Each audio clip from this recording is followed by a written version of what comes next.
Let's jump right into this. Today, we're breaking down 4 absolutely essential reading scenarios to help you master high-level analytical strategies for your Canadian English reading exams. We aren't just passively reading text today. No way. We're learning how to totally dissect them, spot the hidden traps, or 陷阱, and apply highly effective tactics to pull out exactly what you need to get the right answer. So if you've ever had to navigate formal correspondence, policy documents, or even opinion editorials under ticking time pressure, well, this explainer is going to completely change how you process information. Here's our mind map for today. We're covering 4 key modules: landlord entry notices, lease agreements, tenant insurance, and short-term rentals.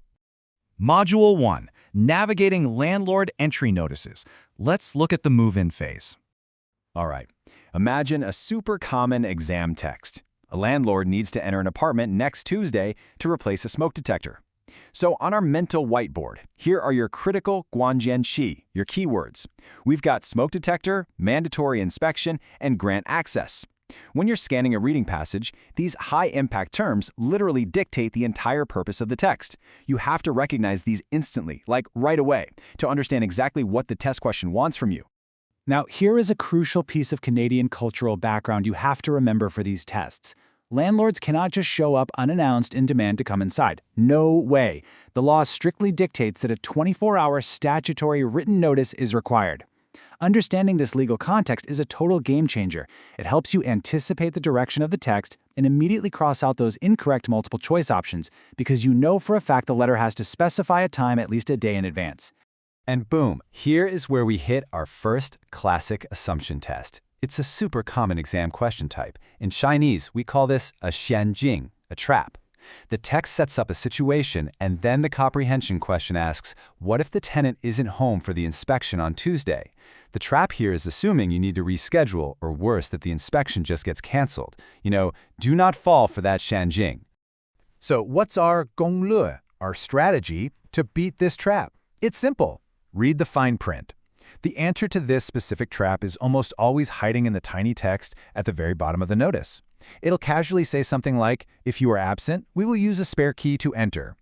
The key strategy here is recognizing that vital real-world logistical details in formal notices are usually tucked away right at the very end.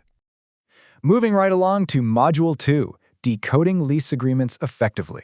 For this scenario, we're analyzing a visual text, like a table of costs, paired with a written text, which is usually a tenant's complaint letter. Let's go back to our mental whiteboard. Your high-impact guanjianqi here are surcharge, strictly prohibited, and non-refundable. Listen, misunderstanding these specific vocabulary terms leads directly to lost points. If you think a surcharge is a discount, your entire understanding of the text just collapses. You absolutely must lock these terms into your memory. This next point brilliantly illustrates a major cultural trap. A 4.5 apartment is a super common term for a 2-bedroom unit in parts of Canada. But here's the catch. The test will deliberately check to see if you assume a standard apartment automatically comes with a free parking spot. It's actively testing your meticulous reading skills over your cultural assumptions. So our gonglu for this one is cross-referencing. Notice how we can map a tenant's angry complaint, let's say they're furious about a random $50 overcharge, directly over to the lease agreement excerpt. You literally take that $50 data point and scan the lease table for it, and there it is. An extra storage locker costs exactly $50 a month. By cross-referencing, you instantly realize the tenant likely just misread their own lease, and that guides you straight to the correct answer. Let's jump into Module 3, Mastering Tenant Insurance Scenarios. Here, we're shifting gears from simple tables to dense, informational paragraphs explaining property, liability, and relocation insurance. Let's drop these essential terms right onto our whiteboard for you to memorize immediately. Liability, personal belongings, and premium. If you're analyzing a text about a major accident, knowing the fundamental difference between liability, which means you are responsible for damage to others, and personal belongings, well, it's totally not negotiable. This division of coverage explains a really vital piece of Canadian cultural context that constantly catches readers off guard in exams. Your landlord's insurance covers the physical building structure. That's it. It does absolutely nothing to protect your private property inside it. You, as the tenant, need your own insurance for your belongings. Grasping this simple division of responsibility makes reading complex insurance texts so much easier because you instantly know who is responsible for what. Okay, so how on earth do we tackle 4 paragraphs of dense insurance jargon? We use the sundu strategy, scanning. Here is your tactical step-by-step approach. Step 1. Identify the exact scenario. Let's say it's a cooking fire on a balcony that damages a neighbor's property. Step 2. Scan the text specifically for keywords related to fire, neighbor, or damage.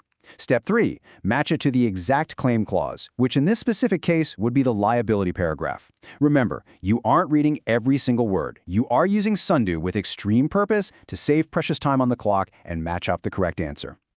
Finally, we've reached Module 4, Analyzing Short-Term Rental Debates. Now, we're zooming out from the apartment itself to read an editorial viewpoints article on how platforms like Airbnb impact the local neighborhood housing market. Your context keywords here completely set the tone of the debate: crackdown, residential zoning, and lucrative.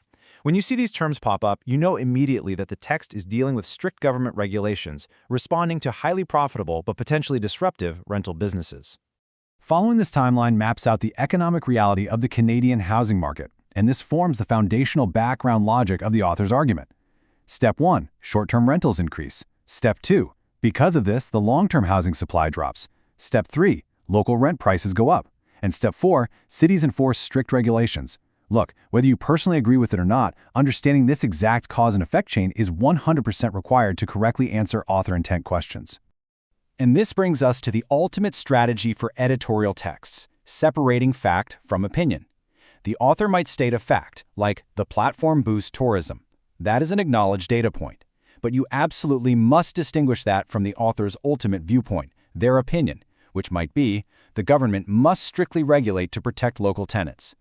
As a strategic reader, you have to perfectly map out where the author concedes a factual point to the opposing side versus what they are actually arguing for. All right, let's wrap this up with Module 5, Final Reading Strategy Review. We've covered a ton of ground today, so here are your 4 core exam strategies to take away. Number 1. Read the fine print to beat the xianjing, that classic trap of missing logistical details and notices. Number 2. Cross-reference data. Never assume, always match complaints to the actual lease tables. Number 3. Scan or use shundu for specific scenarios so you can quickly navigate dense insurance documents. And number 4. Separate fact from opinion to completely master editorial viewpoints. These aren't just reading tips, folks. These are powerful analytical skills for your exam. So I'm going to leave you with this provocative question to think about the next time you sit down for a reading test. Are you reading just to understand the general idea, or are you reading strategically to uncover the traps? Shift your mindset to active analysis. Use your gonglu, gongle, and you'll absolutely crush these reading scenarios.